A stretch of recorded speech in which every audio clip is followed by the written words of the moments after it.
Nyikwa Ramogi ageno nurio maber une wang' sae chenro mar duol ma komogo mbaka tentere kidienje ariyo. Kidienje mar ariyo wabrogo mbaka gi Audi Ogada en jakedo ne ratich oganda. Wabrogo kode mbaka ka en Kisumu, gima notimore Kisumu kono, gima polise notimo, to ere kaka ratich oganda nokethi. Mane mbaka mobrogoyo, lakini sani to wabro chako gi weche manyien. Anto nyinga Trevor Ombija, jandingo panga jonyakachi dendo Ombija taya nyakwar guok kocha pesa. Magi weche manyien.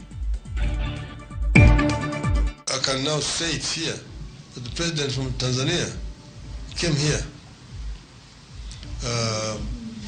2 weeks ago, and she was kept waiting, not from our side.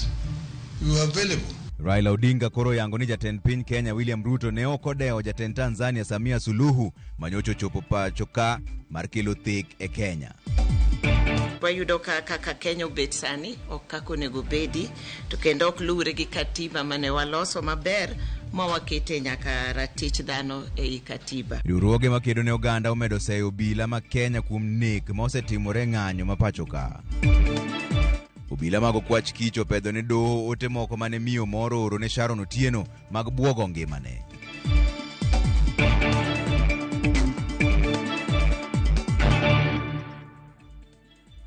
Kamano uru kuom kete Ramogi TV ka endi jaloko marwa en Elizabeth Otieno. To bang'e udwari winjo pachi 2-3-6-000 e kaka inyalo yudo wanyiso nyingi gi kama inene Ramogi TV. To mae mbaka ma wacho ni wabro goyo gi jaduong' Audi Ogada kwa Kisumu. Ni duol mochung' ne kedo ne ratiro mar oganda e pacho ka endi. Kedo ne ratiro mar oganda e pacho ka endi.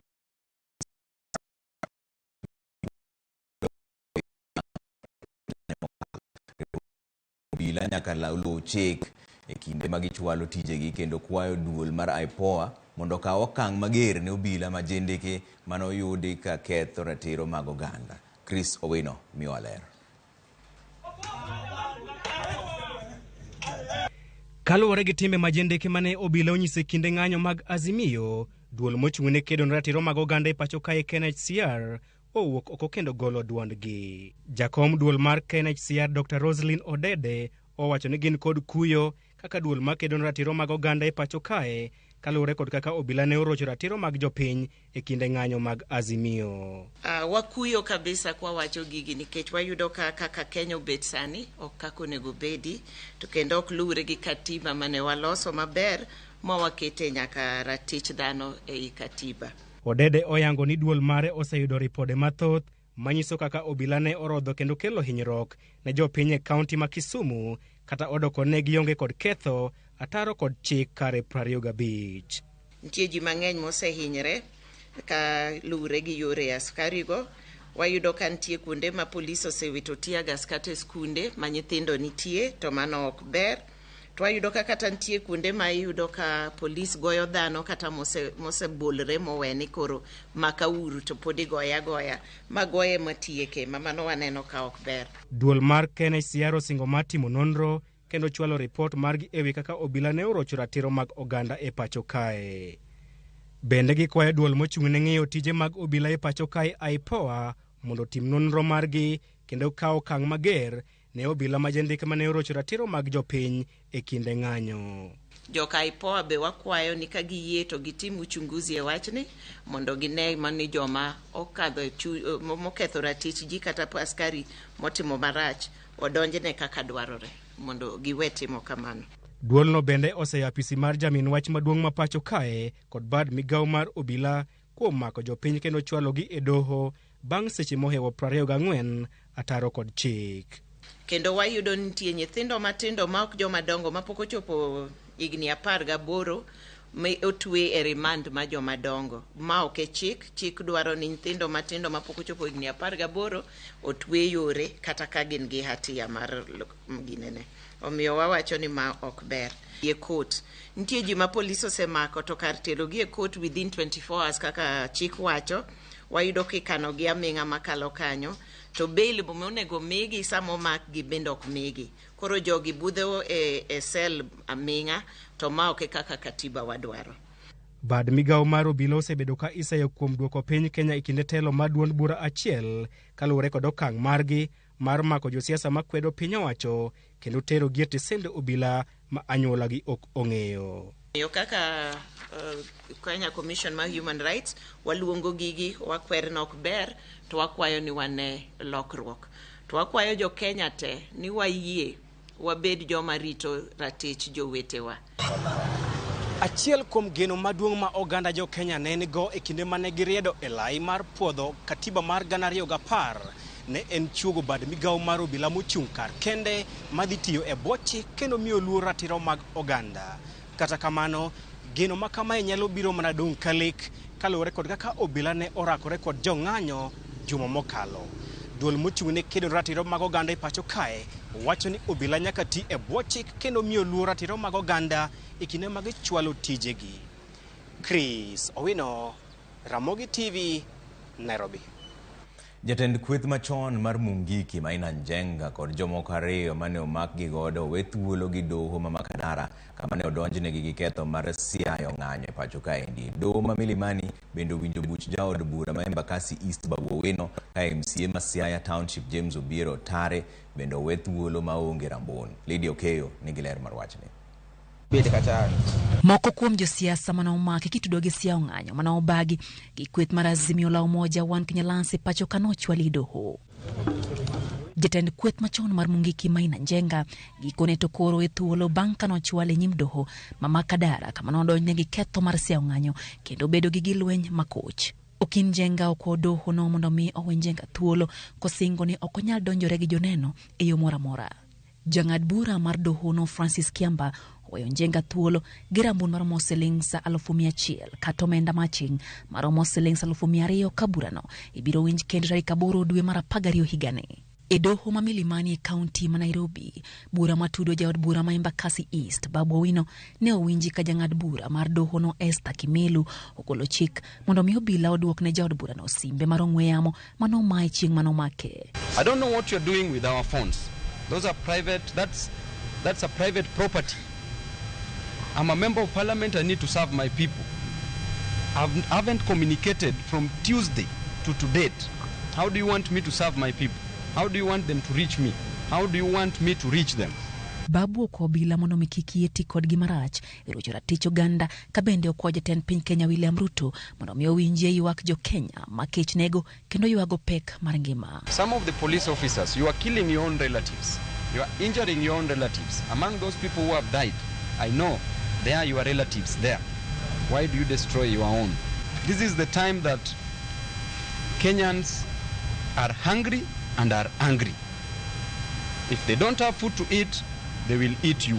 MCA ma Siaya Township James Obiero kod achije mamoko 4 ne owe thuolo maonge rambun bang' meko margi tich adek mokalo kitudogi gi siayo ng'anyo e kaunti no. Doho ma siayo ng'ado ni onge neno moromo mochwale nyim doho no manyiso ni jotelogo no siayo ng'anyo no kabende omiyo piny owacho thuolo mar donjonegi kendo ponono ne giyudo neno matudo jotelogo gi ketho makamano. Lydia Okeyo, Ramogi TV. Dwaro mar jatend piny ma Tanzania Samia Suluhu bedo jathek e kind ogae mar Azimio Raila Odinga gi jatend piny Kenya William Ruto ne otore tok migosi Ruto koso chopo twak makamano. Maendi wach manoler gi jatend Azimio men Raila Odinga manoloso gi jofwambo mag pinje maoko kolero ni sirikal ma Kenya osetimo tama kendo thiro yore mag reso Kenya. Kaka jafwambo marwa Eric Owenga lero, Raila wacho ni sirikal duoko teko mar agoko e pachoka. Banko sonenore elela kum ndalo bura e kinde manyocha ng'anyo twire e pachoka, Odinga no ukoko elela kendo twagi jofwamb weche ma ok e pinje ma oko. Ogai mar Azimio no fulo ni riwruok mar Azimio chiwre mar twak kako kang' mar tieko midhiero ma jo Kenya kaloe, makmana ni sirikal omako chung' motegno kendo thiro koda kakenge ma jatend pinje mamoko temo keto mar jiwo kwe e thuruka. Raila nochiwo ranyisi mar jatend piny Tanzania Mikai Samia Suluhu mawacho ni nyocha ochopo e Kenya ka to tend Kenya okodewe kata matin. There have been also attempts from outside. I can now say it here that the president from Tanzania came here 2 weeks ago at the invitation of President Ruto to mediate, and she was kept waiting, not from our side. We were available, but the other side was not available. She's spent 2 nights here, and it was all in vain. Other people have tried. Right now I know the other people are also trying, but he's the one who's resisting. Raila isechego bende nonyiso luoro ni piny Kenya ochomo kama diny kalure kod kitelo ma owacho ni en maragoko makoro chako guro tiende e thuruka. We have long prided ourselves as the buffer for democracy, the anchor state, and the biggest economy in this region. These features are under serious threat. Because of high taxes, weak currency, high cost of power, corruption, and nepotism, investors are fleeing and our currency is forever falling. Ethnic division and tensions are building up, especially after the regime declared that the country is a company limited by shares, pegged on how one voted. That policy is actually being implemented, which is why only one ethnic community is being hired to strategic positions in the public service. Kaluro kod azmiyo maromo jo Kenya 50 nowito ngimagi e kinde ng'anyo kama moko buora to ne odong' kod adhonde mag magina kokalo lwet obila. Odinga oramo ni nyaka koro ratiro chopie wang'e ka gidwaro mondo doho mar piny mangima mar ICC odonjre kendo onon ketho makamano. Which is why we are currently assembling more evidence, which we will shortly present to the International Criminal Court with an appeal to the court to open a file on state-sanctioned police atrocities in Kenya. We have also seen constant verbal attacks on President. E twak mare manenore kaka okang' mar chwalo duonde ne pinje ma oko, Odinga nolero ni piny owacho mar Kenya Kwanza osewuok oko mar thiro demokrasia kokalo rakruok gi jong'anyo man kod kwe kendo onge gi lweny. In this regard, we very much appreciate the UN Human Rights Office for calling out the Kenya police for failing to facilitate peaceful assemblies and failing the test of legality, necessity, proportionality, and non-discrimination in the use of force. Firearms should never be used to disperse protests, but police are doing so here. Eric Owenga, Ramogi TV, Nairobi. Jatend piny Kenya William Ruto ng'uono ne ji 37 ketho koting'o mane en jata tije mar duol mochung'ne timo nonro e weche mag thieth men Kemri iluongo ni Devi Koech mayande omi kum mar twech higni 6 kaluwore kod ketho mar mibadhi. Kokalo e ndika mane ogo chapa e gazet mar sirikal tich abich mokalo, jatend piny Kenya bende owito oko kum mar nek ne ng'ato moyud kod ketho. George Bati miwalero. Kokalo andika manogo chapa e gazet moyiedhi mar piny owacho, David Koech mane do oyudo gi ketho mar mibadhi kendo miye kum mar twech higni 6 e higa mar 2021. Obedo achiel kuom ji 37 ma jatend piny William Ruto koro ng'uononegi. Kaluwore kod burano, Koech noyud kod ketho 3 koting'o kawo mwandu mag jopiny e yor mibadhi. Koech bende noyudi ne oloko mare mwandu mag Kemri mane nyalo romo siling 800 tarik 17 dwe mar 8 2006 e boma ma Nairobi. Do bende noyudo ni tarik 12 dwe mar 12 2006 Koech noyudo milion 18.5 e yor mibadhi kowuok Kemri. Motelo ne okang' mar jatend piny ng'uonone, Koech noyudo chopo kuma mane do miye e wi ketho mar golo gi wang' teko milion 19.3 kowuok e bengi mar Kemri nyaka bad bengi mare owuon, omenda manowinjo tigodo e kar kedo kod tuoche e boma ma Kisumu. E andika mar obokeno, bende jatend piny ong'uonone ji maromo 2,944 mane otwe nikech keth matindo kod joma moko 2,117 mane dhi nyime kod twech mar kinde marabora. Kopogore kod ng'uono ne joma osetwe, jatend piny William Ruto bende koro duoko piny kuma ichiwo ne joma oyud kod ketho madongo ka koro ok bi migi kum mar nek, to kar mano inyalo migi kum mar twech mochwere. Kata obedo ni onge ng'at ma osenegi kaluwore kod kum mar nek ma ochiw kod doho tok Ezekia Ochuka kod Pancras Oteyo Kumu mane onegi e higa mar 1987 e wi ketho mar temo loko loch. Nitie ji 14 ma yande doho oseng'ado negi buch nek, kama moko 601 buchgi dhi nyime ataro mar chik mane doho mamalo mogik ogolo e higa mar 2017 ma kumo chiwo kum mar nek ne ng'ata moyud kod ketho. Kit kum michiwo kod doho ne ng'at moyud gi ketho medo nyuolo twak e pacho ka e dweni mar 7 doho mar Aywagra ne ong'ado ni kata miyo ng'ato kum mar tweche jela mochwere bende dhi ataro mar chik. George Bati, Ramogi TV. Kodhi mbele ni riwruok ma ok mar piny owacho midendo ni Kinga Mashinani komakore kod joked ni ratich oganda wuok oko mar kwedo teko mathoth ma obila osebedo ka tiyo godo kuom jopiny nyaka e utegi kinde ng'anyo. Magi duto ne giwacho seche mane gibedo gi romo madundo ka gitwak e wi okenge ma gichano keto neno ni oganda mane oyudo hinyruok e lwet obila oyudo ratichgi kaka owinjore. Wan gi kuonde ma wabro donje kendo yieno kaka jopiny mar sirikal wabro ndiko nyaka petition kendo apani wabro wuok ka gik wabro wuok ka wabro ndiko nyaka petition ma chop ne sirikal kaka wan jodak kendo wadwaro ni jomoketho ngimagi molalo ngimagi should be compensated kendo kata ka tek wadhi tude gi migepe mok sirikal the human rights organization mondo konywa kaka odofuatilia mondo jogi boyud hakiki. Koro kwayo marwa ne ni seche ma police obiro e ground, I think no nego bed ni gin gi skill moro ma gineno ni ng'ani yano andamana, ng'acha ko andamana, ng'acha seche moko en gi problem mar akili. Mondo mi kik wachop e position moro mar wanego civilians moko ma mentally challenged.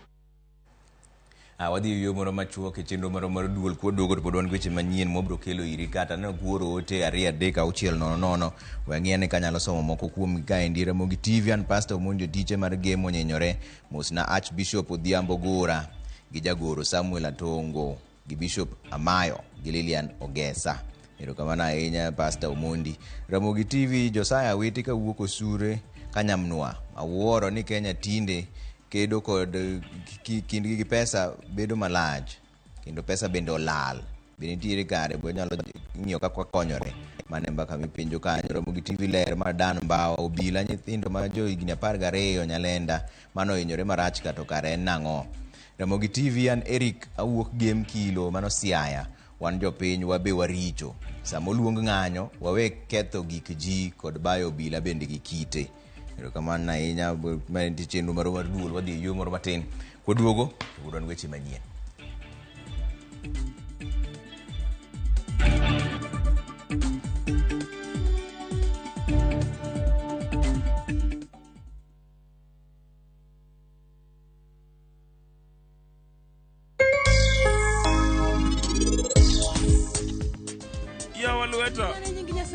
To into ibro winyo maber. Kamano pesa mang'eny ma en godo no omiye sunga mang'eny. Ocha nyaka an min gi. Wiye wil ni ane mana kete kanyo.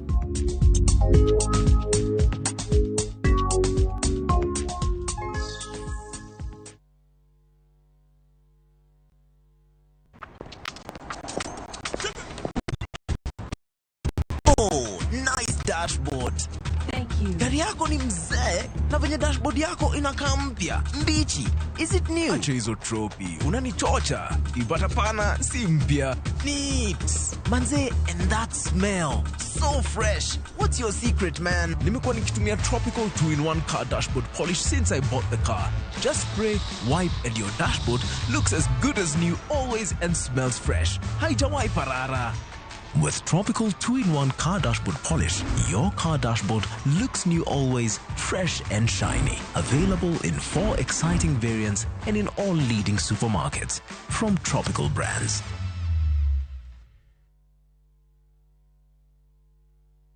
Twende chain. Pata boost ya 500% ukiekelea multibet yako on shabiki.com. Play and win big. Kuwa Shabiki. Strictly not for persons under the age of 18. Betting can be addictive. Play responsibly. Shabiki.com.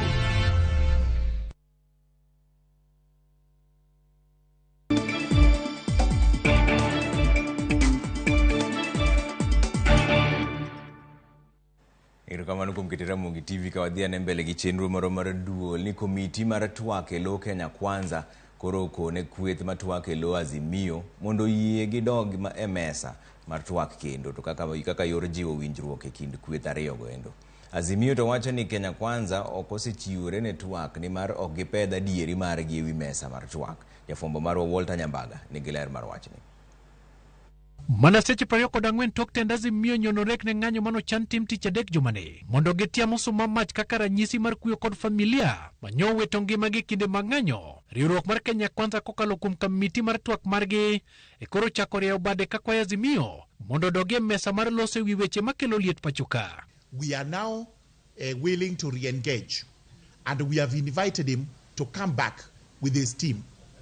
Dr. Tiendo Amolo will have to show leadership to that side so that he is able to call order upon them and bring them to the talking table, because, again, we repeat, we have always been ready.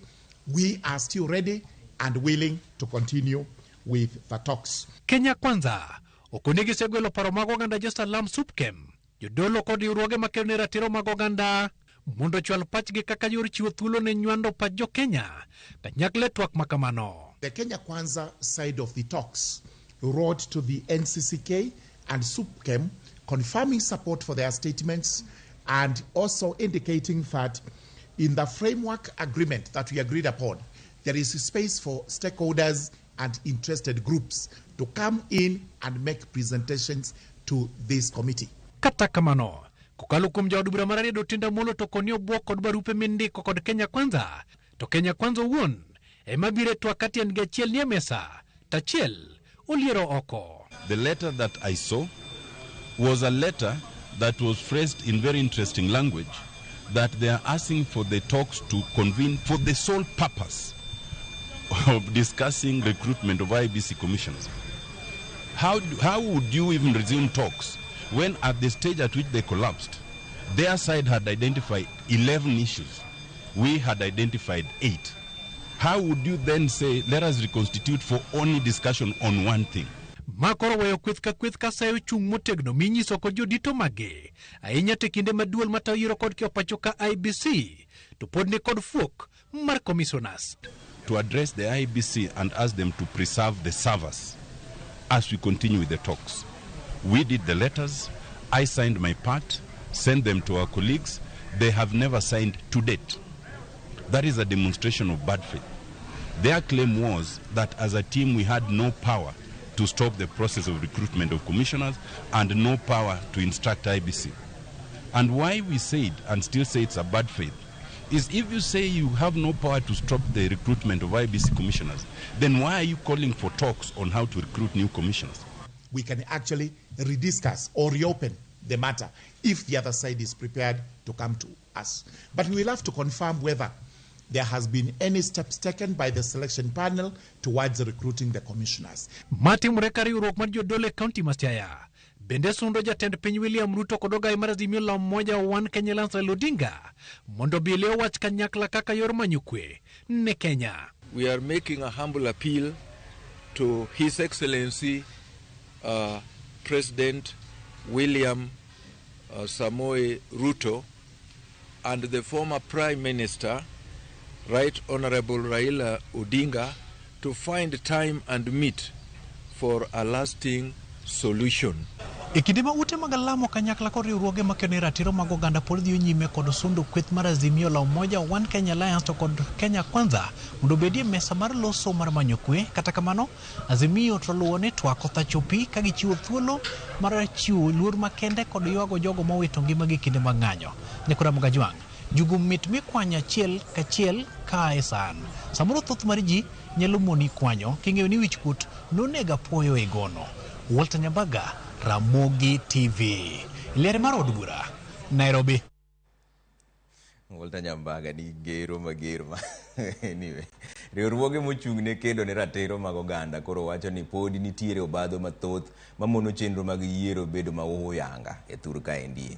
Kane otelnegi kod mano mochung' ne nono kaka yiero itimo e thur ka ilog, ginyiso luoro ni okang' mar pinje ma oko donjore chenro mag yiero ma pacho ka en achiel kuom obadho ma IBC onego kwedi mokalo. Ni yor lony manyasani ma kinde duto itiyo godo kinde yiero onego non kendo jopiny oyud puonj maler e wi chal margi. At the end of the week, change. Yeah, please call him. We have had continuous disputed elections. Basically means people are not really getting all the information relevant for them to be able to accept how results coming through. So that those consistent issues where we dispute, we go to court, I think from 2007, 2013, 2017, 2022, there's been disputes about these presidential elections. And most of it comes from the issue of, in terms of engagement, communication, and sharing of information. Because when you participate in an election, it is expected as a candidate that you'll get all the required information. I think it's in 2013 and 2017 as well. I am not sure about 2022, where we had embedded researchers in the judiciary to serve as reference point for judges hearing electoral disputes. In regard to political parties, CMD and other stakeholders have invested heavily in strengthening the capacity of internal dispute resolution mechanisms of political parties, including supporting political parties to decentralize these services. You can imagine a young mother who's contesting for an MCA position, traveling all the way from Marsabit to Nairobi, a party headquarters, for her matter to be listened to. But we institutions and citizens are participating effectively in setting the agenda for policy formulation and reforms around elections. Bura mar nek mar nyadendi Sharon Otieno matudo gavana machon ma Migori Okoth Obado no dhi nyime kawuono e doho ma Milimani mani Nairobi kaendi. Apisa mar okwach kich nolero ni nitiere ng'ama ne buogo ngima mar Sharon Otieno motelo ne nek mare. Simpros Okinda lero ewi ote machuok mane Sharon yudo e simbe mapok oyangi wuon namba mane orone otego. E odiechieng' machielo, doho ma Milimani nodhi nyime gi winjo bura mar nek mar nyadendi Sharon Otieno ma ringre ne okwany e bunge ma Kodera e kaunti ma Homa Bay, nek mamieno gavana machon ma Migori Okoth Obado. Apisa mar okwach kich Ezekiel Ade ne ochopo e nyim doho kendo chiwo neno. Neno oriwo koda ka ler mar kaka tudruok e yor simu ne obedo e kind mosenindo Sharon kod miyo moro ma nonro mare ok oyangi e nyim dohono. E moko kuom otego ma oler ne doho, miyono ne ochwalo ote machuok e sim Sharon ka omiye siem ni oseyudo nonro mage kendo ne ochano timo ne Sharon tim makoch kapo ni ok owere gi wuon ode. You won't escape unscathed. Unscathed, U-N-S-C-U-T-H. Full stop. C-U-T-H.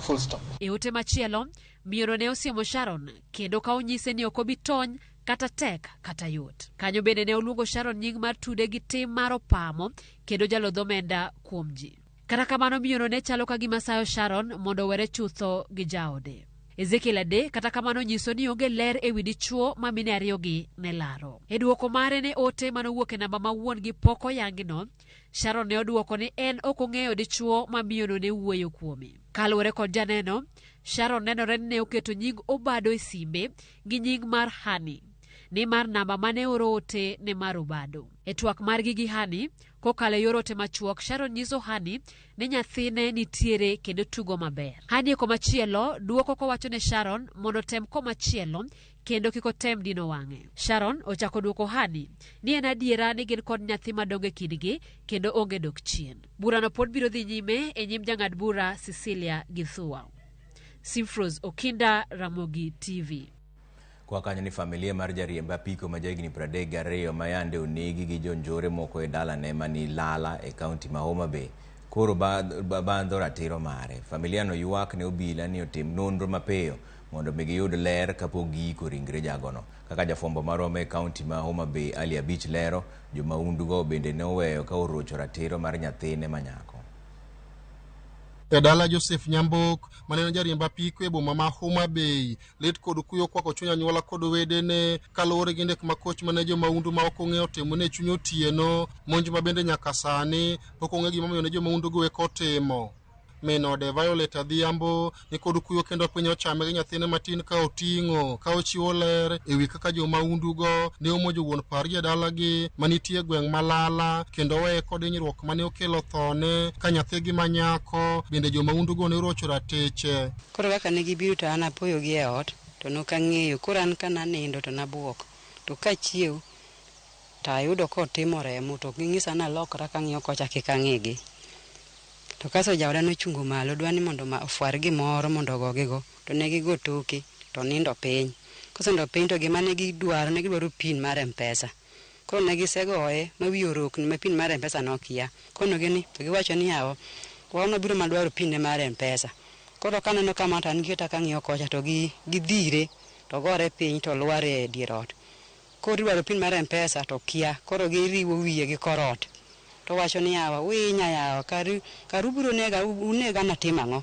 Familia no ywak ni nyaka nene guodgi e yo magalagala, onge lipot malong'o ma giseyudo ka owuok kuom obila mondo giyud ratich wuodgi no e seche ma koro gidhi nyime giloso chenro mar riko mare. Opogi duo kaka ne gibiro kae to gech gibiro ka ne giwuondwa ni gibiro chieng'no to ne gibiro mana kinyne. Rana mana ka gikawo remo manodong' diero lakini pok awinjo gimoro amora nyaka ne gidhi. Giotim ka jaode nitie ka nyithinde nitie. Kendo nyithindo ma pod tindo nyithindo pod nigi ndalo makiny en buok maduong' ahinya. Omiyo ne wagombo ni kanyalore polis ka otudore gi information mora mora ma gini yudi wayude ratiro marwa. Jakom joriemb apiko e kaunti ma Homa Bay Ken Dede okwedo malit mokalo nek mar japiko no. Astumu wachni kendo awacho ne jowa ma japiko ni nyaka gibed very careful and gi make sure ni sama police timo investigation gin bende gitim nikech gin ema giting'o ji mang'eny, gin ema gitudore gi ji mang'eny. Ruoth ma alwora no Joshua Ochogo okone lipoti wi nek mar jo apiko no ne gisetero ne obila kendo sani koro nonro dhi nyime e wach nek makoch no. Notere report ka police kendo police nosedhi e scene kendo donro dhi mbele. Sani koro dhi jumbe ariyo nyaka neg Joseph e yo magalagala e ode kaendi ka chenro mar ike dhi nyime seche ma familia mare kachiel kod anyuonde bandho ratich wuodgi ka gidwa ni mondo obila orotumo nonro kendo giyangi jogo manotimo nek makochni. Ali Abich, Ramogi TV, Homa Bay.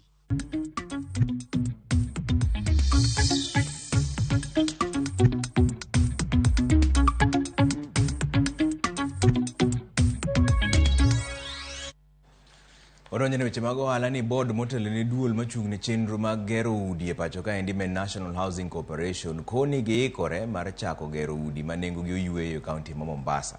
En wach ma orwaki gi moko kuom jodak, to kata kamano luoro margi en ni nengo mikoni oyueyo no to pod ni malo mathoth jogo maonge gi nyalo ok bi yudo udi go eko. Jafwambo marwa ma Mombasa George Aoko miyo ler. Od bura Malikoni en achiel kuom ute bura maduol mochung'ne chenro mar gero udi manengogi oyueyo koro geto e kaunti ma Mombasa. Tend board mar duolno midendo ni National Housing Corporation ne otimo limbe e moko kuom lope mantiere Likoni ka gikone gidwa chako chenrono kod ute 200. We want to negotiate tuone kama naweza kujenga hizi nyumba badala ya kujenga kama ile ambayo tunajenga hii ya ghorofa 5. Tunataka tuongeze iwe 10 floors and zaidi. Na hapa Likoni tuko na plot yetu hapa. Na tena sisi hatutumii pesa ya serikali. National Housing Corporation we are self-reliant. Tunatumia pesa yetu na ingine ambayo tunakopa kwa benki halafu tunalipa. Bodno oyango ni en adieri ni nitiere lope moko magintiere godo gi ywaruok gi tend kaunti ma Mombasa, to kata kamano gidwa chako gedo e lope maonge ywaruok ka girito tieko buche mantiere kaachiel kod gope ma pod gibandho tend kaunti. Wakati tunaongea kuhusu affordable housing, kama tunanunua shamba, hizo nyumba zitakuwa na bei ghali. Hii itakuwa kama mortgage housing. Lakini kama tunataka tujenge nyumba ambazo ziko affordable, lazima tutumie public land. Aidha shamba yetu sisi wenyewe au shamba ya county government au shamba ya serikali. Kata kamano, moko kuom jodak Likoni koni piny owacho osebedo katiyo gi wach jogo maonge nyalo gero ute makamago, gino makata kamano gikoni ok thor timore bang' gedo. Gichiwo ranyisi gi gedo mag ute mag Buxton Mombasa magikoni thoth jogo mane odar kanyo ne ni kod geno mar yudo utego, to kata kamano gikoni mano ne ok otimore nikech nengo mane duogo hore. Kama bed sitter 1.5 million around there, na one bedroom kama 2.5 million, na 2 bedroom kama 3.5 million. Ingenji kata okucham kata lunch. Idwa dhi daki or no, ani dwar kaka di yud mogo kosid ani dwar kaka di chul ot mos makony. Wan utego gibro konyo ndio, lakini gibro konyo jomanego. En kaka no wachi ni ng'amanigo mimedo, lakini kaka wan joma ongogo okapar kawan gi hakiwa i utego. Mfano maber man backstand. Odno chieng' moro luonga na dhi atitich moro iye kanyo, tapenjo ng'amodak. Tokonan deposit donjo kachen laki adek.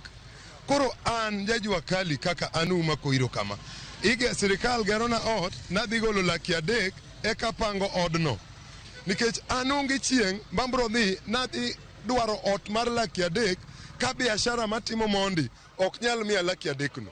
Chenro mar gero utego ichan time ute bura adek, main Malikoni, Changamwe kaachiel kod Mvita e kaunti ma Mombasa. Pach gedo tok rach, lakini before igedi, pangne japiny manogo ni kurani. Momi idwa timo berni, ng'i anena matut, ni akonye nang'o mondi. Iyudo ka kuonde ma gikethogo, nitie ohala madhi mbele kanyo. Ng'ato oketo kios ne moro kanyo, oliede, ouse ma, kata koro riembe ni dwa ger ot mar laki adek. Ng'atni iting'e malo kosi igoye piny. Koro utegi, sirikal do bedo gi paro moro mopogre gi ma, nikech utego nyaka ibed hu ekibro dakie odno. George Aoko, Ramogi TV, Mombasa.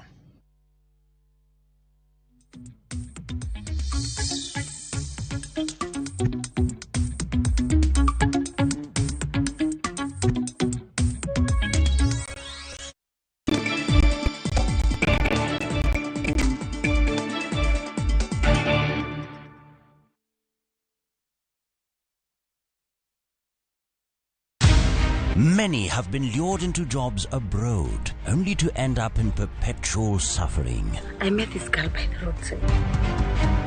I wish you saw how this girl is desperate. Nimepata mteja mpya for my bureau. Meet Eunice, a naive village girl who is given an opportunity to go and work abroad by Madam K. Nenda Middle East. Ati? When did you even do the application? But is this really a golden opportunity, or will she be one among too many to be lured into the human trafficking syndicate by Madam K and Joe? The parents are caught in the middle. Will they listen to John's side of the story even as he is caught trying to save his girlfriend? We have to leave this place. Enjoy this unfolding story of Madam K only on viewsasa.com.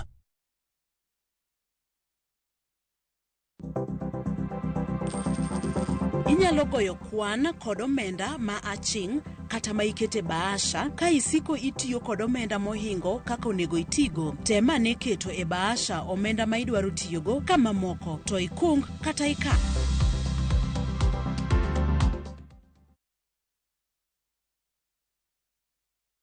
Sasa kwa saa moja tu unaweza pata third party cover for your private motor vehicle valid for 30 days. Say goodbye to expensive motor vehicle insurance. Pata bima kutoka Direct Line Assurance. Kujisajili bonyeza *487#. Weka namba plate ya gari yako, ID namba yako, email address yako na ulipe saa moja tu. And your digital cover will be sent to you instantly. Collect your sticker at your nearest Total service station. Dial *487# upate third party motor insurance valid for 30 days. Pap, ni thao tu.